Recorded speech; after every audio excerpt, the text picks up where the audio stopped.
you may also like. A show about the things you may also like. Things like... When was that? When was that? That was 1995. Oh my God. Now you make me feel old.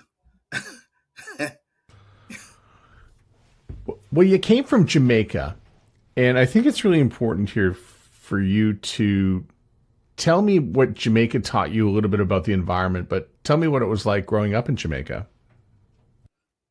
So, fortunately for me, and I use the word fortunate today, but back when I was growing up as a kid, there's some aspect of my childhood that I did not really like, but I grew to appreciate them. And one of them is I was raised on a farm in St. Elizabeth, Jamaica. Farming was a way of life. You didn't have a choice, Matt. You had to be involved in farming as a young kid. Otherwise, you don't eat, you don't drink, you don't get water. You don't. There's nothing you do without farming. So that part was hard, but it was fun. Okay, it was fun. Looking back at it, we enjoyed ourselves. I walked to school bare feet. People thought people people now scoff at that idea. Little did I know then, okay, that was the best form of reflexology in the world. Money can't buy. Okay, and so you know, playing in the dirt and playing in the mud is something that people would shy away from, but it helps you. It molds you, right? It makes you, it improves your immune system. So you don't get sick everything that sneeze. Allergies, we rarely have allergies because we were everywhere. We were walking we were walking in through the fields, and we stepped in um a cow dung or cow patty, and it was nothing. It was nothing. It was like you're stepping in mud. It didn't matter to you, right? No, people shy away from it, but no, it's an interesting time in my life that I appreciate, and I don't miss the opportunity, to tell people about it, because at the end of the day, that's what made me who I am. And when you came to Canada, was Winnipeg the ultimate destination, the first destination when you got here? No, Toronto. Everybody in the world landed in Toronto. Okay, back then, and so fast paced, bustling, crazy.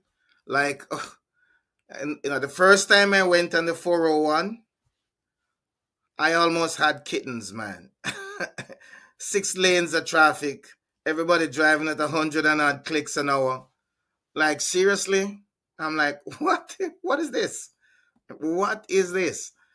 But you stop over in Winnipeg. I started my career I'm in today.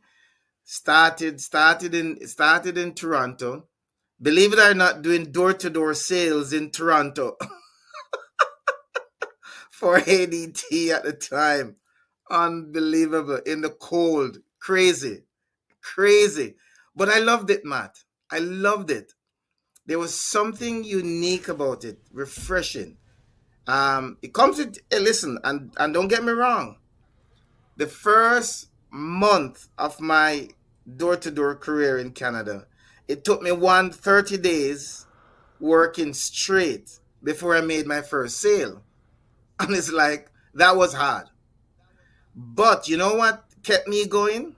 A still small voice in the back of my head that my grandfather always said to me, son, is it bigger than you? Hmm?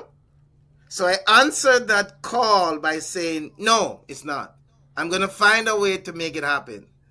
So after the humiliation and the hurt and the neglect, 30 days later, when I made my first sale, Matt, oh my God, the excitement. So much so, I was the top guy. They could not make, there was nobody in the office that made more sale than me. The president of the company came down and says he has a competition. and he's gonna give away a jacket, a nice little jacket, and $100.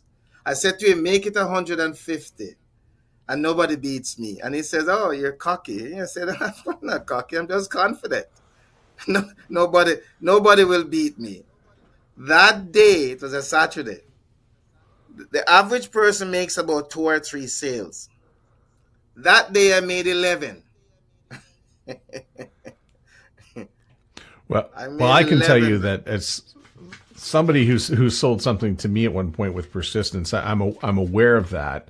But when you got to Winnipeg, was it your sense? What was the sense of community that you brought from Jamaica that really sort of made you say, we need to make changes in Winnipeg and we need to do it as a community?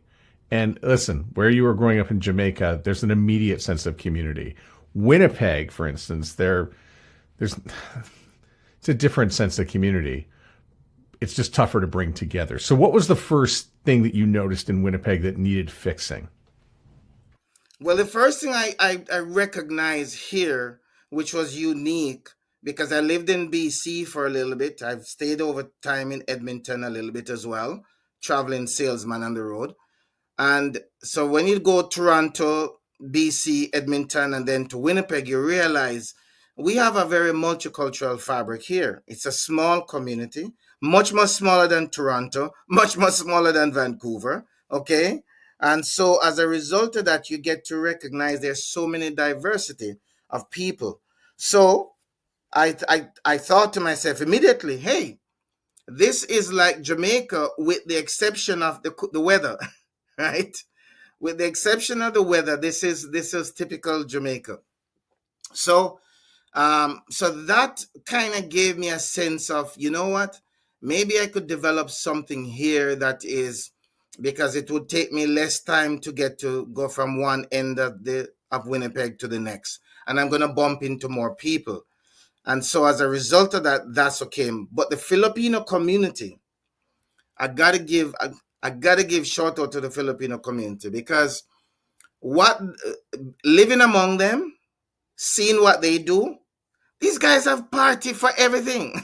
they have they have a fiesta or a birthday or a social or a party for everything you can think of. A birthday for the dog turns into a party, okay? And karaoke. Oh, if you go into a Filipino home and they do not have a karaoke machine, it's not a Filipino home. Okay.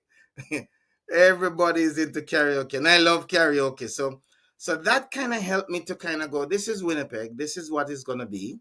And so I was able to amalgamate myself, adapt, and be comfortable with them, and they're comfortable with me, and so this just became home, home away from home. So how did you get this idea that you could create change? Because I've got the issues in my head for what you need to create, for what you've wanted to create change for over the years.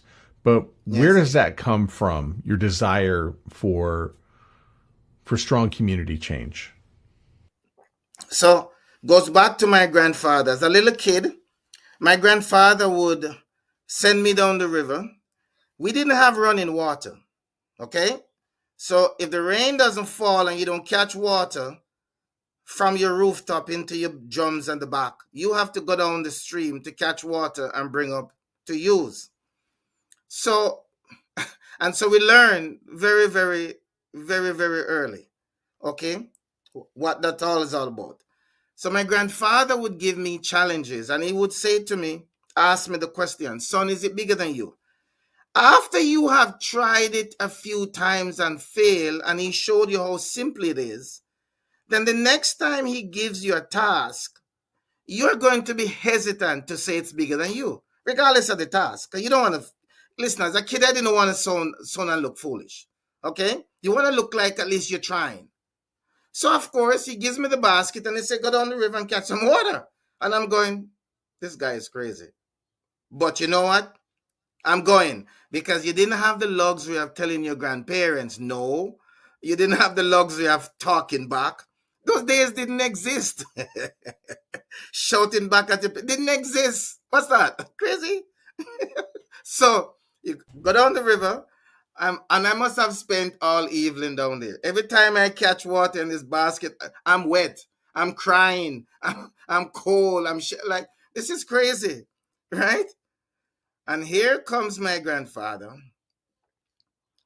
coming down through the bushes, and he cuts these. Some people know it as taro root. We know it as bado or cocoa in Jamaica. These big broad leaf things. And here this guy, and he cuts these leaves and he puts them into the basket. Okay, catch water, put it on my head, and say, "Let's go." And I'm going, "Oh my God." This is all it took. So what do you think happened next time when a challenge come up on you? Okay? Don, you'll never win. Don, you run, you can't do this. When they tell me at City Hall that we will never get rid of the bins in the back lane. Right? They said that to me how many times? I go, really? And then a voice in my head go, okay, son, is it bigger than you? Don, you'll never get the city to vote against this. Oh yeah? Oh yeah? A voice comes in the head. Is it bigger than you? Right? Yeah. And so Yeah. you rise to the occasion and say, okay, game on. So you put your, you know what I mean? You put your game face on. It's just like Paul Maurice. Paul Maurice, they tell him that he is no good. He can't do anything any further with his career because he can't make Winnipeg a champion city. Well, he has two Stanley Cup now, ain't it? Okay? So again, you're rising to the occasion. So whenever something comes up on your mat, whatever the circumstances, and that is what the message in the book, Unrelenting, right?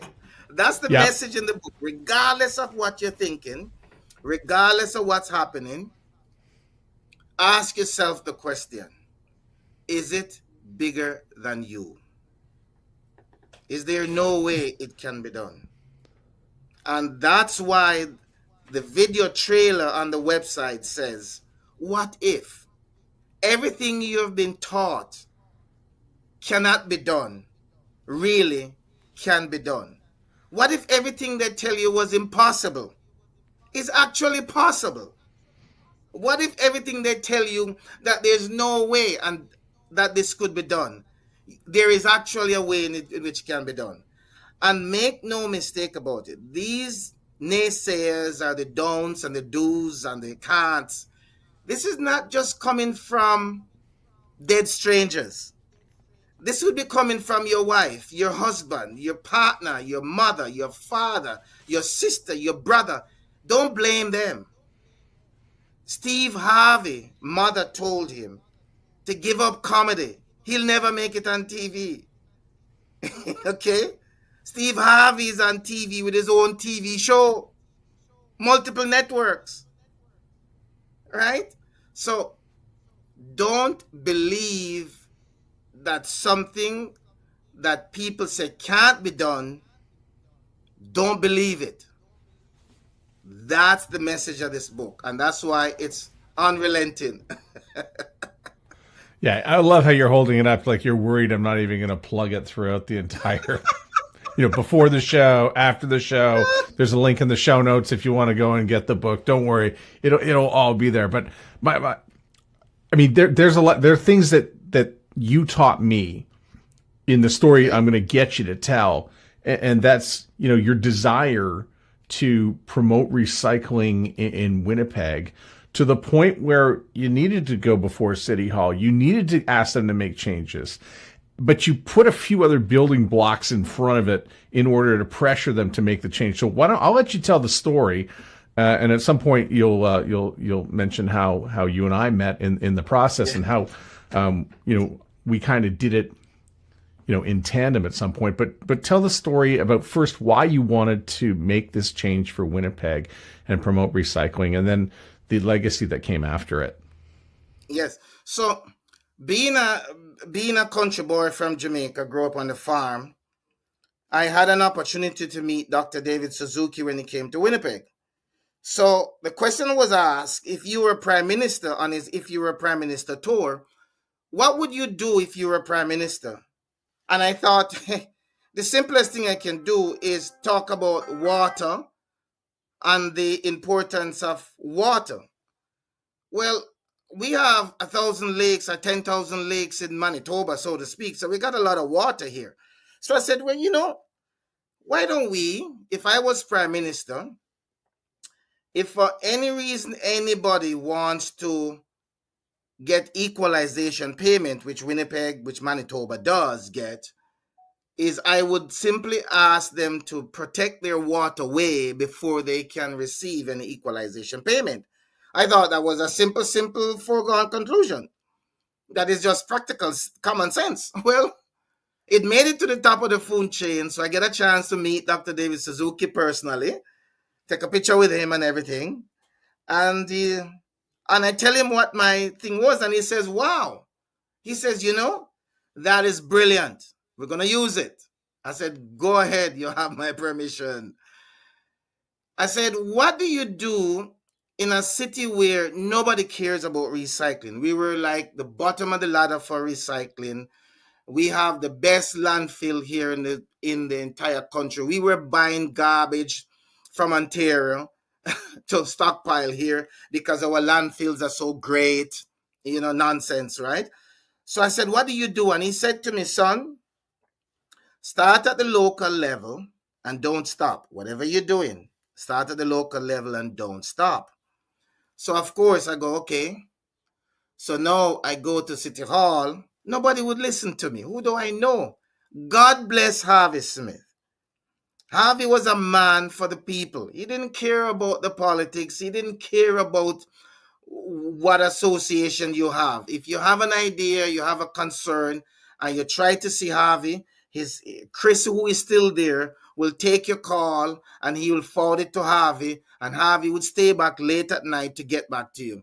So when Harvey Smith came in the picture, Harvey said, Don, I want you to go talk to these people. And he lobbied the back end for me. So I got an opportunity to go in front of City Hall. I was the first presenter that morning. So I said, oh my God, what am I going to do? 8 o'clock in the morning, what am I doing? So the song came to me. Harold Melvin and the Blue Notes. Wake up everybody, no more sleeping in bed. No more backward thinking, wake up everybody. So I said, I am going to do that song a cappella style. And that was going to be my presentation. So of course I practiced, Matt, I think I must have practiced that song about 100 times or more. Needless to say, I said, good morning. My presentation is as follows. Wake up everybody, no more sleeping in bed. That was my presentation, the entire song. When I finished, I was expecting people to kind of go, yeah. I get a clap, standing ovation. Oh my God. I go, what? Okay, this is cool, right? CBC picked it up and says, I'm the first guy to public who sang at City Hall ever. So I made some news. Then I started to bug people like yourself and others, right? Starting to bug people like yourself. I would send about 3 or 4 emails and I said, guys, we got to do something here. And so, of course, some people turned me away. Some people called me all kind of names. Like the list goes on. I could get into all of the negatives, but needless to say, you gave me 5 minutes. You said, Don, I'm gonna listen to you for 5 minutes so that you can stop sending me emails. I said, Matt, I'll take it. And thank you for those 5 minutes. Because Winnipeg owes us. Winnipeg owes you that 5 minutes. Because it's not until you came along before media start paying attention to it. Well, you made a good sale in 5 minutes. Yes. The door-to-door salesman in me, right? Yeah. But that was cool. That was good 5 minutes, and I thank you kindly for that 5 minutes because, yes, we have to do something different. It's not up to the government. It's not up to another corporation. It's not up to nobody but us. It's we. Yeah. It's me. It's Yeah. you. It's we. I was sitting as the program director of a, young hip rock radio station, a lot of listeners in town. And you came in with an idea, and I thought, I had nothing to lose by saying yes. And the ask was really simple. Stop calling it Yes. Garbage Day. Start calling it Recycle Day. I said, well, what's that going to do? And I pushed back, and he said, well, we're going to change the culture. And I said, how's this going to change the culture?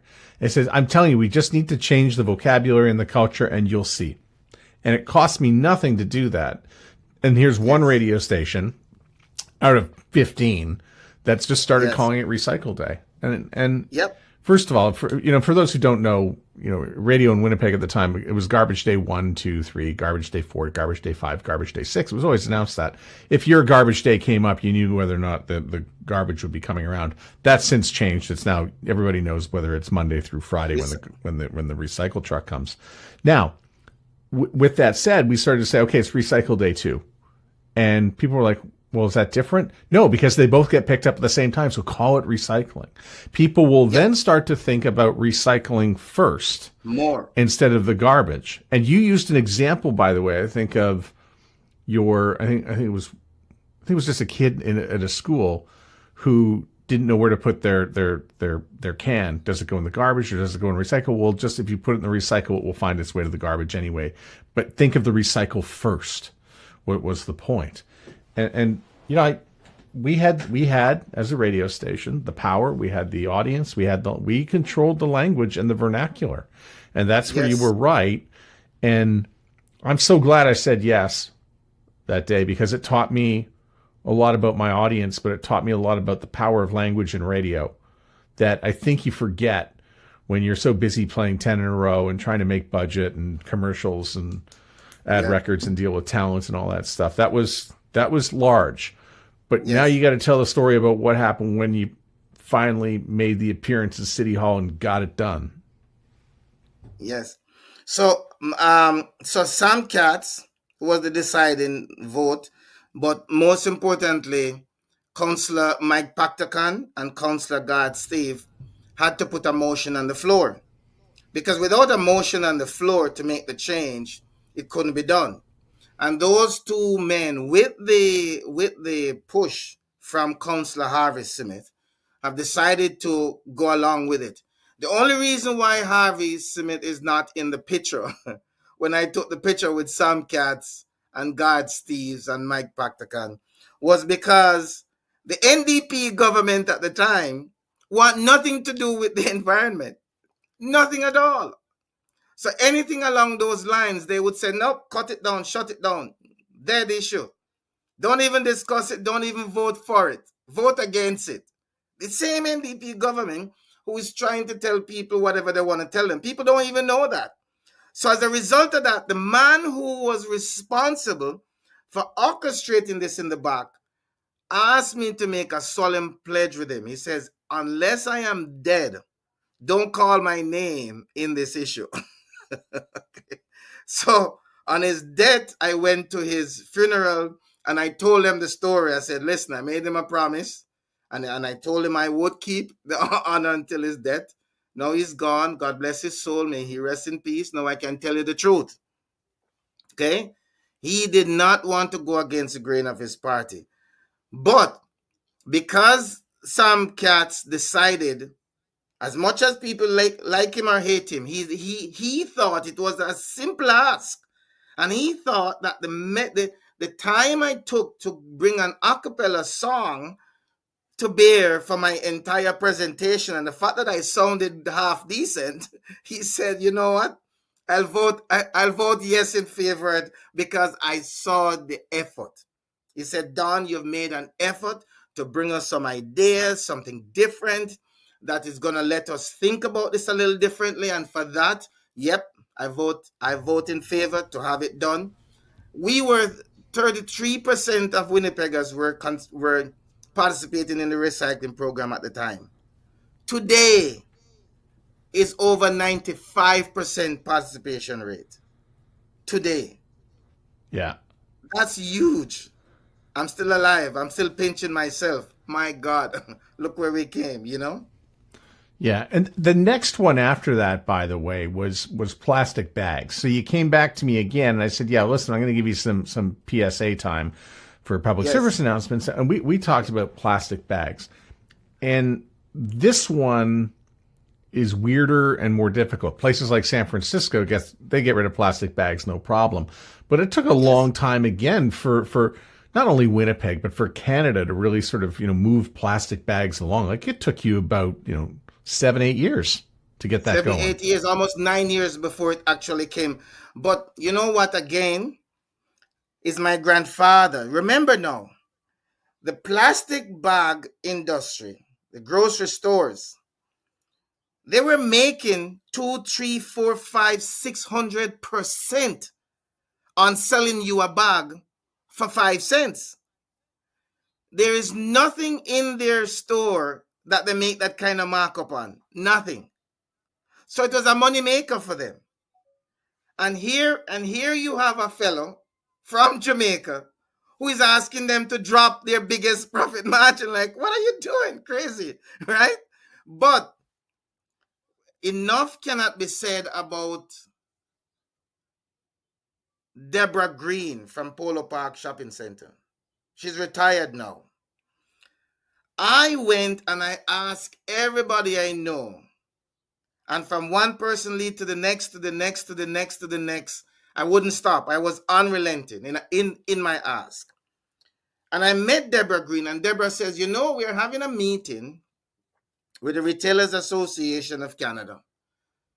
You're not invited to that meeting, but for what you're asking, it doesn't hurt to ask them.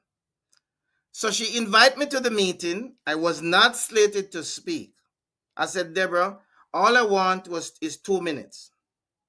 I asked you for 5. I asked her for 2. Give me 2 minutes. Give me 5 minutes.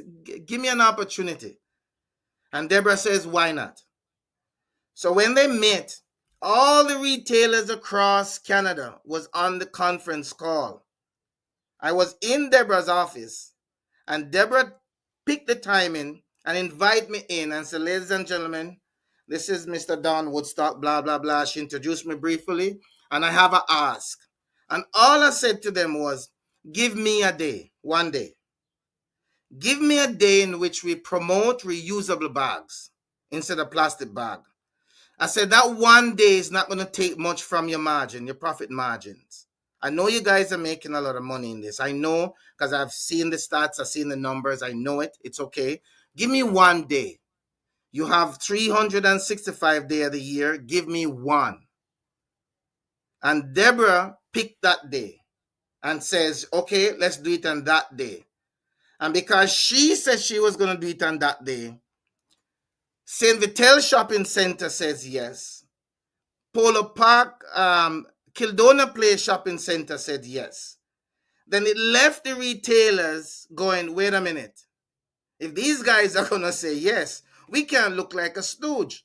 So Sobeys jumped on board right away because they had a bag program that I had worked with earlier when I had a plastic bag day event, and I gave away a whole bunch of plastic bags for that one day. That now led to something that I never know I could ever see in a million years happen. The major malls and grocery stores promoting reusable bags for one day. That was it. That's all I needed. That's all it took. One day. And that started something that was now everybody going, wait a minute. Now I see Dollarama. Dollarama. Instead of giving away a plastic bag, they're selling the bags. Okay, they're selling the bags. But there's so many bags. At one point, they used to give it away because they realized that we have to care. There has to be something else other than what we're doing. And that Yeah, was the ask. that's That was the incredible.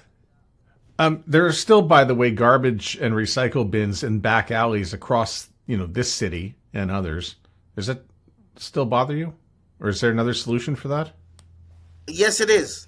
The only solution for that, and I've said this publicly already, when I am mayor of the city, that will change. but, but until then, they're going to miss the mark. They're missing the mark in terms of what needs to happen. Think about this for a second, and it's in the book. My plan is in this book. You know what my plan is? I tell you what it is. Imagine if we had a recycling plant that you can, on one end, you bring your garbage, your plastic, your cardboard, your iron, your metal, your steel, your dirt, your everything, one end. Compost, bring it all. And on the other end of this plant could be as big as a city block. At the other end of this plant, you have end products that are derived from everything that came in this end.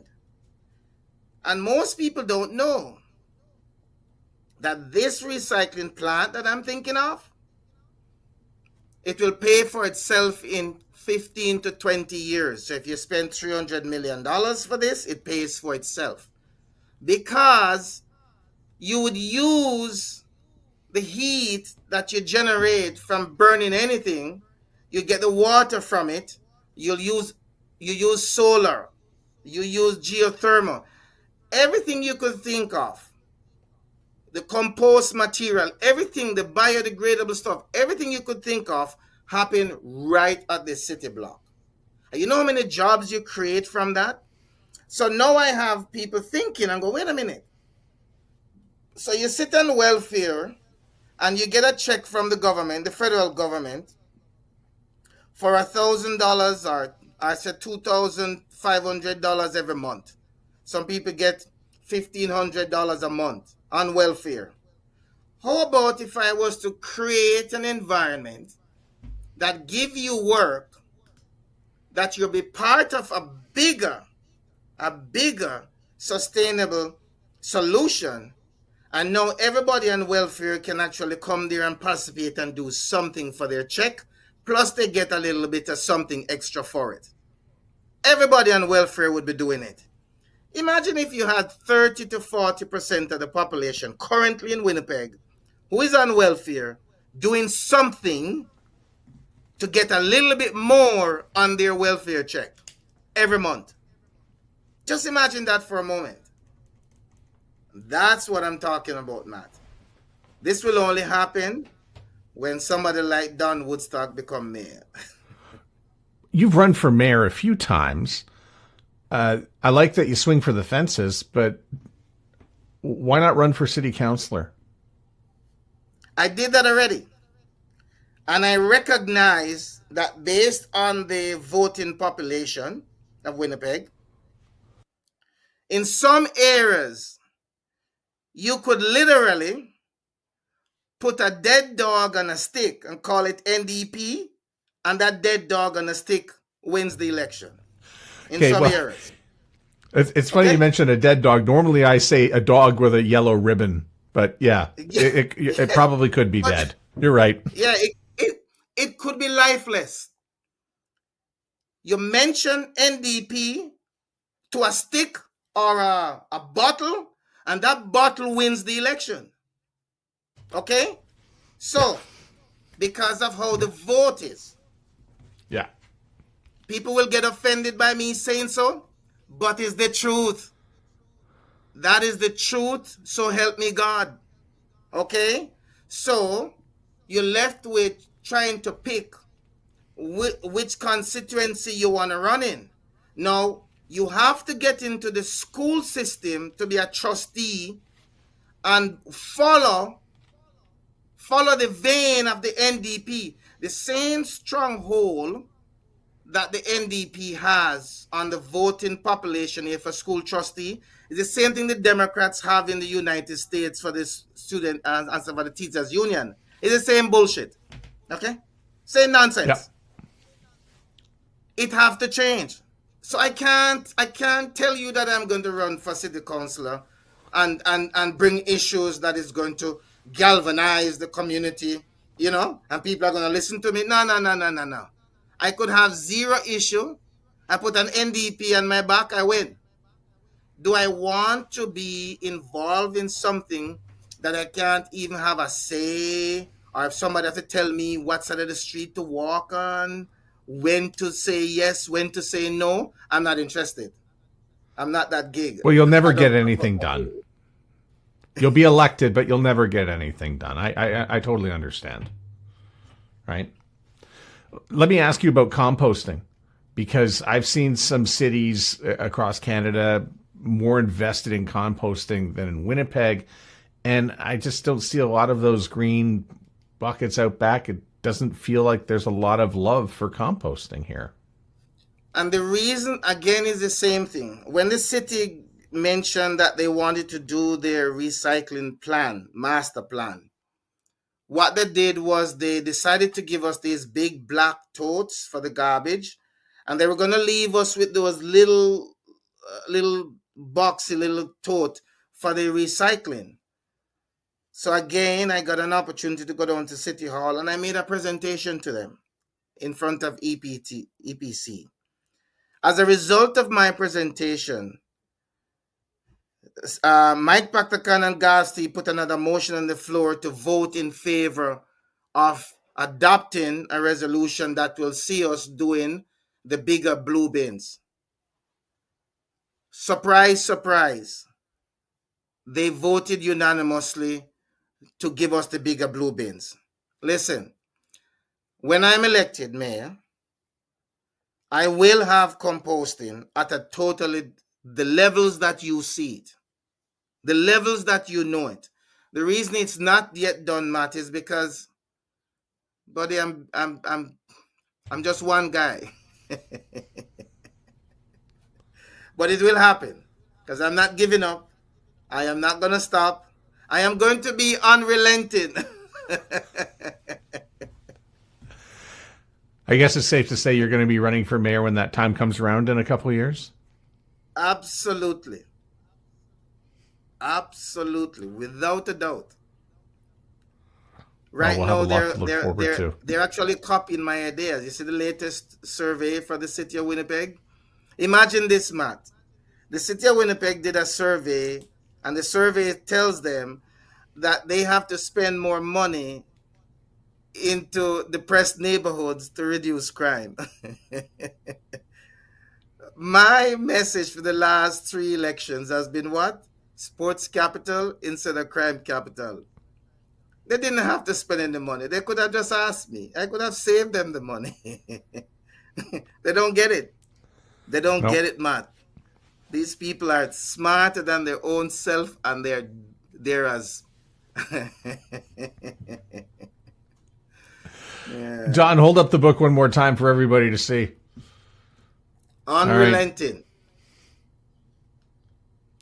Don, thanks so much for being on the podcast. Get the copy on my website, donwoodstockunrelenting.com. Don, thanks so much for being on the show. I really appreciate it. Right from the website. Don, thanks for being on the show. I love it.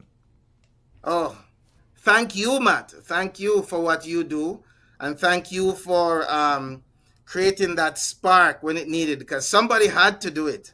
You know, I would have sent out 4 or 5 emails to 4 or 5 different radio stations on a daily basis. We changed the culture. You taught me we could change the culture. We could change the culture. So thank you. Thank you. Thank you. Thanks for listening to You May Also Like. You may also like our website at youmayalsolike.net. The show is produced by Evan Serminski and built for your ears by everyone at the Sound Off Media Company.